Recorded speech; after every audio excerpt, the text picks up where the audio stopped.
I'm James Turk. I'm a director of the GoldMoney Foundation, and it's my real pleasure to be here today in Jersey, Channel Islands, with my friend John Embry, Chief Investment Strategist of Sprott Asset Management.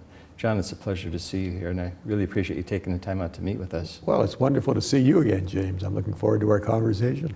Yeah, it's been a while since we've had a chance to talk about markets, but let's get right into it. Silver, that's the topic of conversation at the moment. What are your thoughts on what's been going on here? Well, I think the rise to the sort of nearly $50 recent peak, believe it or not, was justified. And it's funny when you read the mainstream press, everybody's talking about bubbles and how big the correction is going to be. And they don't seem to understand the fundamentals. Yeah, I think the fundamentals for silver are impeccable. The fact we're going through a tough correction here is not surprising. This is a paper-driven, COMEX-sponsored correction. And it's to be expected. I mean, if you've been involved in the silver markets as long as we have at Sprott, we're used to these things. They're not fun, but they're just another buying opportunity. Yeah, one of the things that I've been trying to make clear is that there's a difference between the physical market and the paper market. And sometimes the paper market can drive prices to a certain extent because there's so much paper out there relative to the amount of physical. And it can drive it to the upside to a certain extent and to the downside to a certain extent. Is that what you see happening now, the paper market driving it because of people bailing out of leveraged positions? Yeah, I would go so far as to say the paper market probably drives the price most of the time. When the physical market takes over is when the physical shortage of significant dimensions takes place.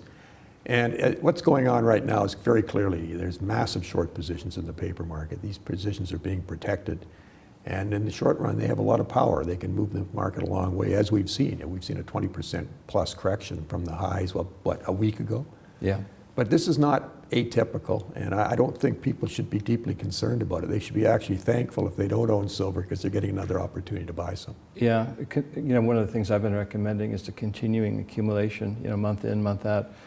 Whenever your budget allows, just continue buying regardless of the price, because in the long run, the trend is much higher, and by accumulating in that kind of cost averaging program, a few years from now, you're going to look back and be very happy. Would you agree with that? I think it's a brilliant strategy. I've actually done that myself in gold and silver for years. Mm-hmm. Whenever I have free cash flow, I put it in. I don't worry about the price because I believe the trend is established, and it has been for over 10 years.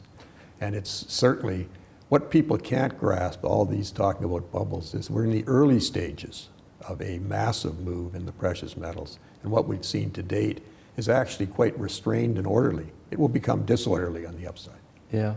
One of the things that I've been focusing on since January, and actually even a little bit before, was the interest rates on the precious metals and whether they're going to go into backwardation. In fact, silver did go into backwardation in January.